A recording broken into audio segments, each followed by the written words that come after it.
கர்த்தரும் இரட்சகருமாகிய இயேசு கிறிஸ்துவின் இணையற்ற நாமத்தில் உங்கள் அனைவருக்கும் அன்பார்ந்த வாழ்த்துக்களை தெரிவித்துக் கொள்கின்றேன்.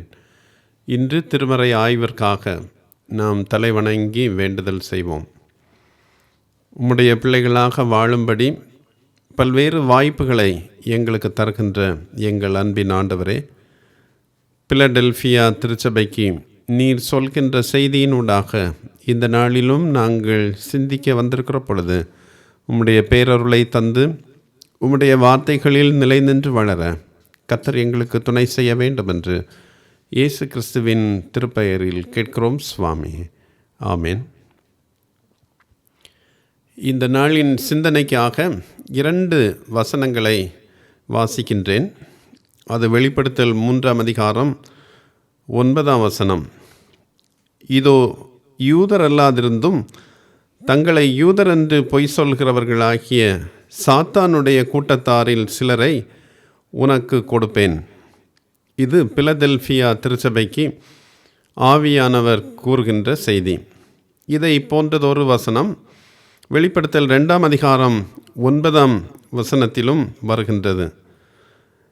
தங்களை யூதர் என்று சொல்லியும் யூதராயிராமல் சாத்தானுடைய கூட்டமாயிருக்கிறவர்கள் செய்யும் தூஷணத்தையும் அறிந்திருக்கிறேன் என்று ஆவியானவர் கூறுகின்றார். இந்த 2 வசனங்களையும் மனதில் வைப்பதற்கு எளிதாக இந்த வசனங்கள் வருகின்றன. முதலில் சொன்ன வாக்கியம் வெளிப்படுத்தல் 3:9, அடுத்தது வெளிப்படுத்தல் 2:9. இந்த 2 வசனங்களிலும் ஒரு சொற்றொடர் தொடர்ந்து வருவதை நாம் கவனித்திருப்போம். அது சாத்தானின் கூட்டத்தாரில் சிலர். இத்தகைய சாத்தானுடைய கூட்டத்தார் யார்? இவர்களுடைய குணநலன்கள் எவை? இவர்களை குறித்து திருச்சபை செய்ய வேண்டியது என்ன? சாத்தானுக்கு அடிபணியாமல் திருச்சபை எவ்வாறு சான்று பகர வேண்டும் போன்றவற்றை இந்த நாளில் நாம் தியானிக்கப் போகின்றோம். முதலாவதாக, சாத்தானின் கூட்டத்தார் என்போர் யார்? சிமிர்னா சபையில் உள்ள சிலரை போன்று பிலடெல்பியா சபையிலும் இருந்த கிறிஸ்தவர் அல்லாத யூதர்கள் ரோம அதிகாரிகளிடம் சென்று தாங்களே உண்மையான யூதர் என்றும் கிறிஸ்தவரான யூதர்கள் வேற்று சமய நம்பிக்கை கொண்டிருப்பதால் அவர்கள் யூதர்கள் அல்ல என்றும் வேறு பிரித்தனர். இதனால் கிறிஸ்தவர் அல்லாத யூதருக்கு சலுகைகளும் கிறிஸ்தவரான யூதருக்கு அதிக துன்புறுத்தல்களும் ஏற்பட்டன. கிறிஸ்தவர் அல்லாத யூதர் தங்களை உண்மையான கடவுளின் பிள்ளைகள் அல்லது உண்மையான ஜெப ஆலயத்தின் மக்கள், ஆங்கிலத்தில் ட்ரூ சினகாக் பீப்பிள் என்று கூறிக்கொண்டனர். ஆனால் ஆவியானவர் இவர்களை சாத்தானின் கூட்டத்தார், சினகாக் ஆஃப் சாட்டன் என்று அழைக்கிறார். ஏனெனில் இவர்கள் வேத பிரமாணங்களின்படி வாழாதவர்கள், தேவ பக்தியின் வேஷத்தை தரித்து அதனை மறுதலிக்கிறவர்கள். மத்தேயு 7ஆம் அதிகாரம் 21 முதல் 23 வரை உள்ள வசனங்களில் இறைவனுடைய சித்தத்தின்படி செய்யாமல் கர்த்தாவே கர்த்தாவே என்று வெளிப்பிரகாரமாக அழைக்கிறவர்கள். இவர்கள் கடவுளுடைய ராஜ்யத்தில், பரலோக ராஜ்யத்தில் பிரவேசிப்பதில்லை என்று ஆண்டவர் கூறுகின்றார். இவர்களுடைய குணநலன்கள் என்ன என்பதை அடுத்து நாம் தியானிக்கப் போகின்றோம். சாத்தானுடைய கூட்டத்தாரின் குணநலன்கள். இவர்கள் கீழ்ப்படியாதவர், பாவம் செய்து கொண்டிருப்போர், கடவுளின் தூய சட்டத்தை ரத்து செய்வதற்காக அல்லது அந்த சட்டம் செயல்படாமல் போவதற்காக உழைக்கிறவர்கள், தீமையை நன்மையுடன் கலப்பதும் நன்மைக்கும் தீமைக்கும் இடையிலான வேறுபாட்டை நீக்குவதும் இவர்களுடைய அனுதின பணி. ரான் வூல்சே என்பவர் போதகராக மாறுவதற்கு முன்பும் மதுக்கடை ஒன்றில் வேலை செய்து வந்தார். அவருக்கு வழக்கமாக வருகின்ற வாடிக்கையாளர்கள் இருந்தனர். அவர்கள் தங்களுக்கு விருப்பமான மதுவை விரும்பி மதுக்கடைக்கு வந்து கொண்டிருந்தனர். அதில் உடலுக்கு நன்மை தரும் கலவைகளும் போதை தருகின்றவைகளும் உடலை கெடுக்கும் விஷம் கலந்த வஸ்துக்களும் இருந்தன. நல்லவற்றையும் தீயவற்றையும் அல்லது நல்ல மதுவையும் தீய வஸ்துக்களையும் கலந்து அவர்கள் விரும்பிய மதுவாக கொடுக்கும் வேலையை நான் செய்து வந்தேன் என்று அவர் கூறுகின்றார். சிலர் போதையில்லாத விஷ வஸ்துக்கள் கலவாத தூய மது வேண்டுமென்று கேட்பர். அதனுடைய விலை அதிகம். ஆனால் அந்த மதுவும் விஷம் கலந்த மதுதான் என்பதை அறியாமல் மதுக்கடையை விட்டு வெளியேறுவர் என்று கூறுகின்றார். நண்பர்களே, சாத்தான் ஒரு தலை சிறந்த மதுக்கடைக்காரன். தீமையை சரியான விகிதத்தில் நல்ல மதுவுடன் கலந்து அதை ஏற்றுக்கொள்ளும்படி செய்கின்றான். சில தொலைக்காட்சி நிகழ்ச்சிகள், சில பிடித்தமான இசைகள், சில நூல்கள், சில பத்திரிகைகள், சில கட்டுரைகள் நமக்கு மிகவும் பிடித்தமானவை. இவற்றில் நல்ல விஷயங்கள் நிறைய இருக்கின்றன. ஆனால் மதுவை போன்று தீய விஷமும் கலந்திருக்கின்றன என்பதை நாம் ஒருபோதும் மறந்துவிடக்கூடாது. தொடக்கத்திலிருந்தே சாத்தான் படைப்பாளரை வீழ்த்துவதற்கு தொடர்ச்சியாக உழைத்து கொண்டிருக்கின்றான். தீய மனிதர்களும் தீய தூதர்களுக்கும் இடையே எத்தகைய பிளவுகள் இருந்தாலும் கடவுளுக்கு எதிராக செயல்படுவதில் அவர்கள் இருவரும் ஒன்றுபட்டு இருக்கிறார்கள் என்பதை திருமறையிலிருந்தும் வாழ்வின் அனுபவங்களிலிருந்தும் நாம் உணர்ந்து கொள்கிறோம். சாத்தானுக்கு ஒரு பெரிய கூட்டமைப்பு உள்ளது. அவனுடைய கூட்டமைப்பின் உறுப்பினர்கள் பாவத்தின் பிள்ளைகள் என்பதால் கிறிஸ்து அவர்களை சாத்தானின் கூட்டத்தார், சினகாக் ஆஃப் சாட்டன் என்று அழைக்கிறார். ரான் வூல்சே என்கின்ற போதகர் சாத்தானின் கூட்டத்தாரின் குணநலன்களை பின்வருமாறு பட்டியலிடுகிறார். அது ஒரு நீண்ட பட்டியல். சாத்தானுடைய கூட்டத்தில் நாம் இருக்கிறோமா என்பதை உணர்ந்து கொள்வதற்கு இந்த பட்டியல் உதவும் என்பதினால் அவர் சொல்லிய அந்த பட்டியலை நான் உங்களோடு பகிர்ந்து கொள்ள விரும்புகின்றேன். சாத்தானின் கூட்டத்தாருடைய குணநலன்கள்: அவர்கள் கடவுளின் கட்டளைகளை கடைபிடிப்பதில்லை, பொய் சொல்லுவார்கள், கடவுளுக்கும் பெரியோருக்கும் கீழ்ப்படிய மாட்டார்கள், அவர்கள் தீமையை நன்மையுடன் கலப்பார்கள், தீமை செய்ய ஒன்றுபட்டு வருவார்கள், பாரம்பரியங்களில் பற்று கொண்டு இருப்பர், மனம் மாறியதாக பறைசாற்றுவர், தங்களை நீதிமான்கள் என்று கூறிக்கொள்வர், திருமறையின் செய்திகளை திரித்து கூறுவர், குறுக்கு வழிகளில் செல்ல வேண்டும் என்று எப்போதும் நினைப்பர், தங்கள் தவறுகளையும் அல்லது பாவங்களையும் மீண்டும் மீண்டும் செய்து கொண்டே இருப்பர், கோட்பாடுகளுக்கு முக்கியத்துவம் கொடுப்பர், பிறரை ஏமாற்றுவதை தவறாக கருத மாட்டார்கள், அசுத்தமான ஆடைகளை அல்லது ஆபாசமான ஆடைகளை உடுத்துவதற்கு தயங்க மாட்டார்கள்.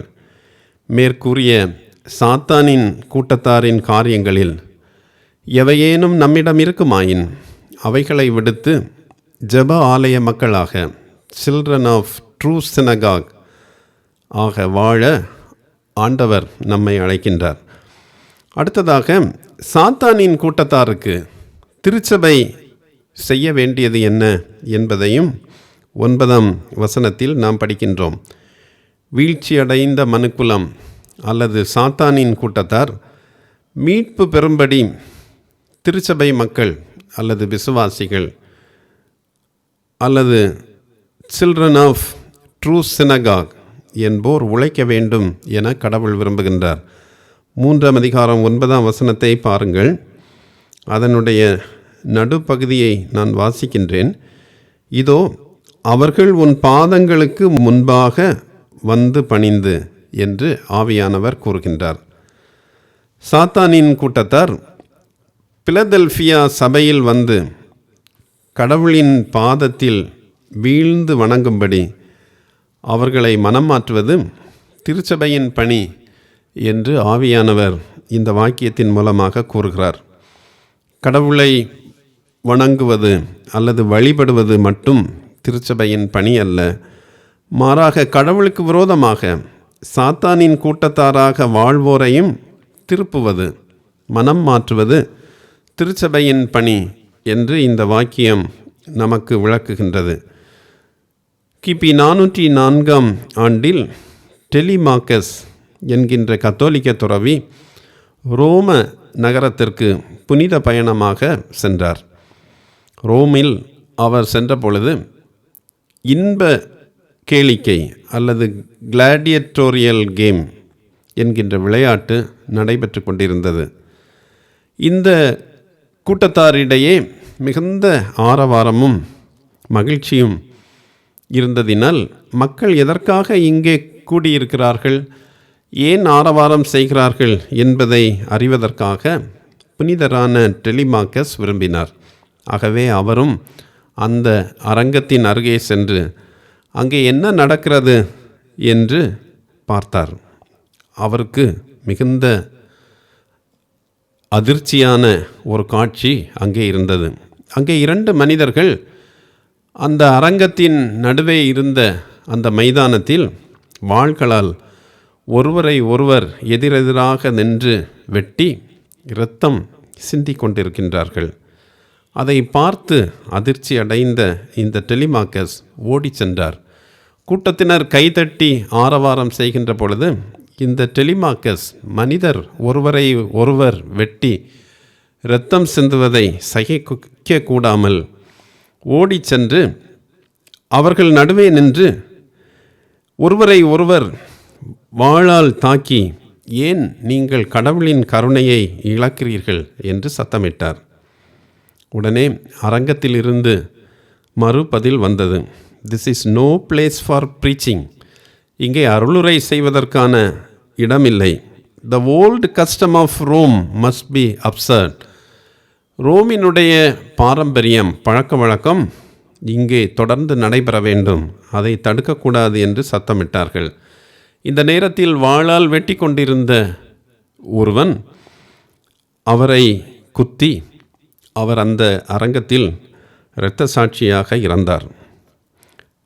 அவர் குத்தப்படுகின்ற நேரமும் அதற்கு முன்பும் அரங்கத்தில் இருந்த மக்கள் கற்களாலும் தங்கள் கைகளில் கிடைத்த பொருட்களையும் வீசி அவர் மீது எறிந்து கொண்டு தங்களுடைய கோபத்தை வெளிப்படுத்தினர்.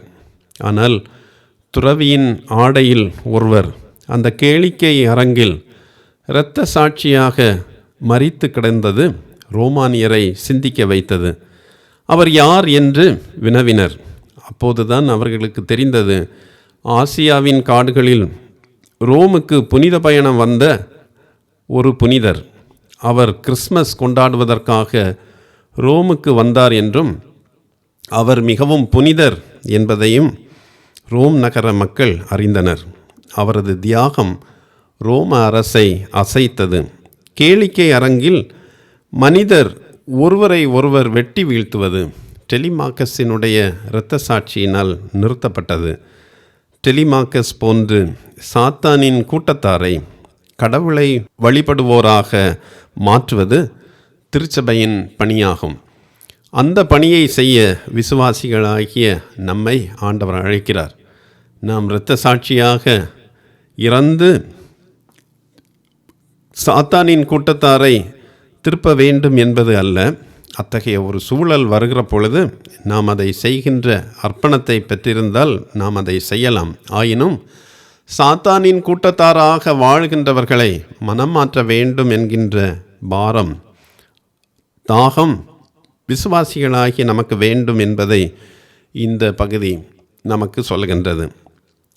4வதாக, சாத்தானுக்கு அடிபணியாமல் திருச்சபை எவ்வாறு சான்று பகர வேண்டும் என்பதையும் 9ஆம் வசனத்தின் கடைசி வாக்கியம் சொல்கின்றது. 9ஆம் வசனத்தை பாருங்கள். அதனுடைய 3வது பகுதி, நான் உன்மேல் அன்பாயிருக்கிறதை அறிந்து கொள்ளும்படி செய்வேன். கடவுள் திருச்சபையின் மீது அன்பாயிருக்கிறார் என்பதை உலகம் அறியும்படி செய்வது திருச்சபையினுடைய கடமை. கடலில் மீன்பிடிக்கும் மீனவர்களுக்கு ஒளி மிகவும் முக்கியமானது. பேதுரு, அந்திரேயா, யாக்கோபு, யோவான் போன்றோர் இரவில் மீன்பிடிக்கச் சென்றனர். என்பதை நாம் அறிந்திருக்கிறோம். ஏனெனில் பகல் நேரத்தில் வெயிலின் சூட்டினால் மீன்கள் கடலின் அடியில் சென்று குளிமைக்காக தங்கிவிடுகின்றன. இரவில் கடலின் மேற்பரப்புக்கு வருகின்றன. மேலும் போட்டில் செல்கின்றவர்கள் காண்பிக்கின்ற வெளிச்சத்தினால் மீன்கள் கவரப்பட்டு மேற்பரப்பில் வந்து தங்குகின்றன. ஆகவே இரவு நேரத்தில் மீன் பிடிப்பதற்கு நல்ல வசதி இருப்பதாக மீன் பிடிக்கிறவர்கள் கூறுகிறார்கள்.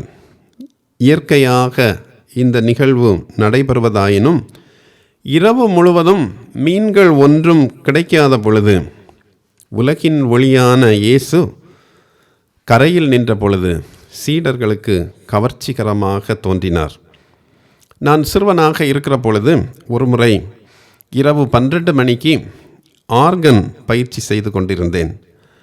குடிபோதையில் இருந்த ஒருவர் 12 மணிக்கு வந்து கதவை தட்டினார். நான் மிகவும் பயந்தேன். அந்த நேரத்தில் எனது தந்தை கதவை திறந்து, ஏன் இரவு நேரம் வந்து கதவை தட்டுகிறேன் என்று கேட்டபொழுது அவர் சொன்னார், எல்லா இடமும் இருளாக இருக்கிறது, இங்கு மட்டும்தான் வெளிச்சம் இருக்கிறது, ஆகவே நான் வந்தேன் என்று கூறினார்.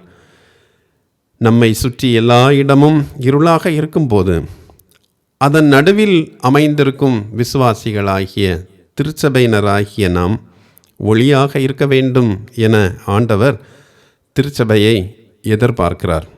வேதனையிலும் துயரிலும் இருப்போர், ஆதரவற்றோர், இருளின் பிடியில் வாழ்வோர் கடவுள் திருச்சபையின் மீது அன்பாயிருக்கிறார் என்பதை உணர்ந்து திருச்சபையின் ஒளி நோக்கி வர வேண்டும்.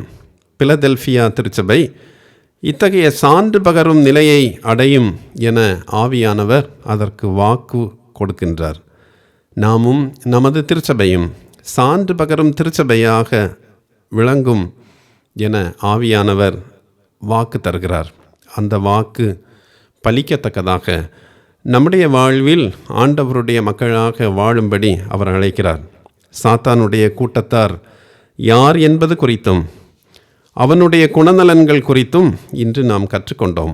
சாத்தானின் குணநலன்களை பின்பற்றாமல் அவனுடைய கூட்டத்தாரில் ஒருவராக வாழாமல் கடவுளின் பிள்ளைகளாக சான்று பகரவும், சாத்தானின் கூட்டத்தாரை இறைவனின் மக்களாக மாற்றும் செயல்களை அனுதினமும் செய்யவும் ஆண்டவர் இந்த நாளில் நம்மை அழைக்கிறார்.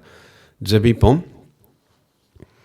இறை மக்களாக வாழ்ந்து சான்று பகர வேண்டும் என்று எங்களை அழைக்கிற எங்கள் அன்பின் ஆண்டவரே, சாத்தானின் கூட்டத்தாருடைய குணநலன்களை எல்லாம் இன்று தியானிக்க எங்களுக்கு அருள் தந்தேன். அனுதின வாழ்வில் சாத்தான் பல்வேறு வழிகளில் வந்து அவனுடைய வலையில் எங்களை வீழ்த்துவதற்கு முயற்சிக்கிற பொழுது உம்முடைய பேரருளை தந்து உம்முடைய மக்களாக நாங்கள் தொடர்ந்து வாழ்வதற்கு எங்களுக்கு உதவி செய்ய வேண்டும் என்று மன்றாடுகின்றோம். இந்த நாளிலும் சாத்தானுடைய செயல்கள் எங்களிடத்திலே இருக்கின்றன, அவற்றை நாங்கள் விட்டுவிடுகின்றோம் என்று தீர்மானிக்கின்ற தம்முடைய பிள்ளைகளுக்கு கர்த்தர் துணையாக இருந்து உம்முடைய மக்களாக வளர்வதற்கு உதவி செய்ய வேண்டும் என்று இயேசு கிறிஸ்துவின் பெயரில் வேண்டுகிறோம் சுவாமி. ஆமென்.